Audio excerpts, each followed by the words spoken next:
Hello friends, ఎలా ఉన్నారు? ఈరోజు మీకు చేపల పులుసు తయారు చేసి చూపిస్తానండి. ఈ చేపల పులుసు చాలా రుచిగా ఉంటుంది. ఈ చేపల్ని ఇసుక దంతులు అంటారు. ఇవి సముద్రంలో ఉంటాయి. ఎక్కువగా ఇసుకల్లో కూరుకొని ఉంటాయండి ఈ చేపలు. అందువల్ల వీటిని ఇసుక దంతులు అంటారు. ఈ చేపలు నేను బయట చేయించేస్తానండి. ఈ చేపల పులుసుకి కావలసిన పదార్థాలు ఏటో ఎలా వండాలో మీకు అన్నీ కూడా చేసి చూపిస్తాను. ఫ్రెండ్స్, మా ఛానల్ కానీ నచ్చితే మీరు లైక్ చేయండి, షేర్ చేయండి, సబ్స్క్రైబ్ చేయండి. ఓకే ఫ్రెండ్స్, చూశారు కదా, ఈ చేపలన్నీ కూడా మనకు వేయించేసి నీట్గా ఫ్రెష్గా కడిగేసిన తర్వాత ఉప్పు వేసి కడిగేసి రెడీ పెట్టుకోవాలి. ఒక బౌల్లో తీసి పక్కన పెట్టుకోవాలి. అలాగే ఈ చేపల పులుసుకి కావాల్సిన వస్తువులు కూడా అన్నీ రెడీగా ఉన్నాయండి. ఇంకెందుకు లేటు, పదండి స్టార్ట్ చేద్దాం. ముందుగా పాన్ ఎడెక్కిన తర్వాత ఆయిల్ వేసుకోవాలి.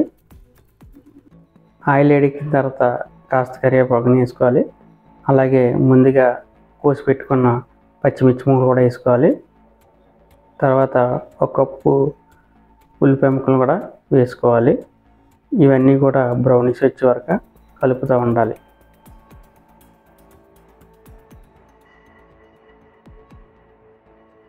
ఉల్లిపాయలు బాగా బ్రౌన్ కలర్ వచ్చే వరకు వేపుకోవాలండి. ఇదిగో చూసారా, ఇలా బ్రౌన్గా ఉండాలి. ఇప్పుడు 2 స్పూన్లు గరం మసాలా పేస్ట్ కూడా వేసుకోవాలి. ఈ గరం మసాలా పేస్ట్ కూడా మనం దోరగా వేపుకోవాలండి. అది బ్రౌన్ కలర్ వచ్చే వరకు వేపుకోవాలి. ఒక పెద్ద టమాటాని మిక్సీ చేసేస్తే 1 కప్పు టమాటా పేస్ట్ అవుద్దండి. ఆ టమాటా పేస్ట్ కూడా ఇందులో వేసుకొని కలుపుకోవాలి. ఈ చేపకి టమాటా ముక్కల కన్నా ఇలా మిక్సీ చేసుకొని వేసుకుంటేనే బాగుంటుందండి. ఎందుకంటే మనం కొంచెం దగ్గరగా ఎగురు పులుసులా పెడుతున్నాం కాబట్టి ముక్కల కన్నా ఇలా జ్యూసీగా ఉంటేనే మంచిది. అందుకని మీరు ఎప్పుడైనా టమాటా వేసినప్పుడు ఇలా మిక్సీ పెట్టి వేసుకోండి. బాగా బ్రౌన్ కలర్ వచ్చాయి కదండి, బాగా ఎగి అల్లం వెల్లుల్లి పేస్ట్. ఇప్పుడు 2 స్పూన్లు కారం కూడా వేసుకొని బాగా కలుపుకోవాలి. ఉప్పు కారం కొంచెం ఎక్కువ వేయాలండి. చేపల పులుసుకి కాస్త కారం ఎక్కువ ఉంటేనే, ఘాటుగా ఉంటేనే బాగుంటుంది. మనం పచ్చిమిర్చి వేసాం, కారం కూడా వేసాం, అలాగే ఉప్పు కూడా తగినంత ఉప్పు వేసుకోవాలి. ఇప్పుడు ఇవన్నీ కూడా పచ్చివాసన పోయేలా కలుపుకోవాలి. ఈ చేపల పులుసుకి చాలా ఫేమస్ అండి చేపల పులుసు. ఎందుకంటే ఈ చేపల పులుసులో మనకి ఈ చేప సముద్రంలోనే ఉంటుంది, అలాగే ఏటిలో కూడా దొరుకుతుంది అనమాట. ఎక్కువ ఇసుకలో ఉన్నప్పుడు ఇసుక దంత అంటారు. ఇసుకలో కూరుకుపోయి ఉంటుందండి ఈ చేప. అందువల్ల మంచి టేస్ట్ వస్తుంది. మనం శుభ్రం చేసి కడుక్కున్న చేప ముక్కలను కూడా వేసుకోవాలి.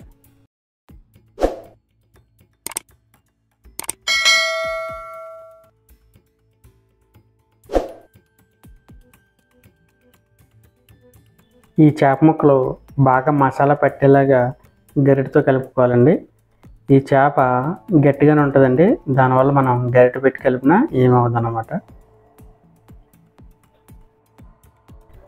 వారానికి కనీసం ఒక్కసారైనా సముద్ర చేపల్ని తింటే గుండెపోటుకు గురవడం, తరచూ గుండె జబ్బు రావడం వంటి సమస్యలు తగ్గుతాయి.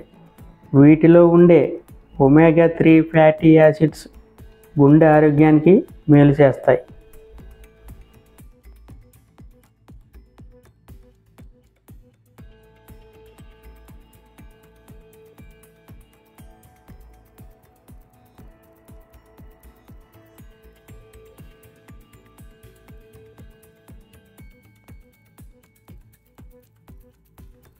బాగా చేప ముక్కలు ఆయిల్ ఎగాయి కదండి, ఇప్పుడు మనం చింతపండు పులుసుని వేసుకుందాం.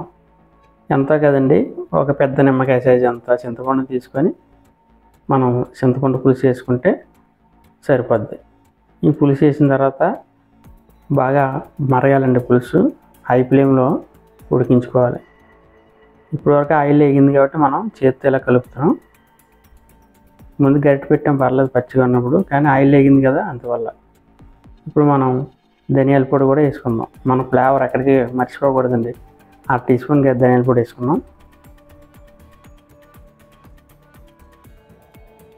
కాస్త కొత్తిమీర కూడా వేసుకొని ఒక 10 నిమిషాలు హై ఫ్లేమ్లో ఉడికించుకోవాలి. 10 నిమిషాలు అయిందండి. చూసారు కదా, మంచి స్మెల్ వస్తుంది.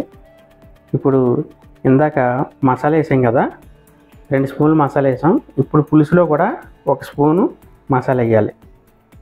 ఇలాగ పులుసు మరిగేటప్పుడు వేస్తే ఈ ఫ్లేవర్ వేరుగా ఉంటుందండి. ఇందాక ఆయిల్లో మరిగింది వేరు, పులుసులో మరిగింది వేరు. మళ్ళీ మూత పెట్టి ఒక 10 నిమిషాలు మళ్ళీ మరగనివ్వాలి బాగా. 10 నిమిషాలు అయిందండి. మూత తీసి చూద్దాం. మంచి స్మెల్ వస్తుందండి. చేపల పులుసు గుమగుమలాడిపోతుంది. ఇంకా పులుసు కాస్త దగ్గర కావాలండి. ఈలోగా మనం గరిటె పెట్టకూడదు కాబట్టి ఒకసారి చేతితోని ఇలా చుట్టూ కలుపుకోవాలి. చేపల పులుసుని ఇలా కలుపుకోవడం లేదంటే ముక్క ఇరక్కంట ఉంటుంది. ఒక 5 నిమిషాలు ఉడికితే సరిపోద్ది. పులుసు చూసారా దగ్గరికి అయింది. ఇప్పుడు కాస్త కొత్తిమీర వేసి స్టవ్ ఆఫ్ చేసుకుంటే సరిపోద్దండి. వేడి వేడి చేపల పులుసు రెడీ అయిపోయిందండి. ఎగురు పులుసు రెడీ అయిపోయిందండి. ఈ చేపల పులుసు కనుక మీకు నచ్చితే లైక్ చేయండి, షేర్ చేయండి, మా ఛానల్ని సబ్స్క్రైబ్ చేయండి. అలాగే మీకు తెలుసున్న వాళ్ళందరికీ కూడా ఫార్వర్డ్ చేయండి. మా ఛానల్లో మీకు ఇంకా మంచి మంచి వీడియోస్ వస్తాయి ఫ్రెండ్స్. మీ అందరికీ కూడా ఓపికగా ఎంతసేపు మా వీడియోని చూసినందుకు ధన్యవాదాలు.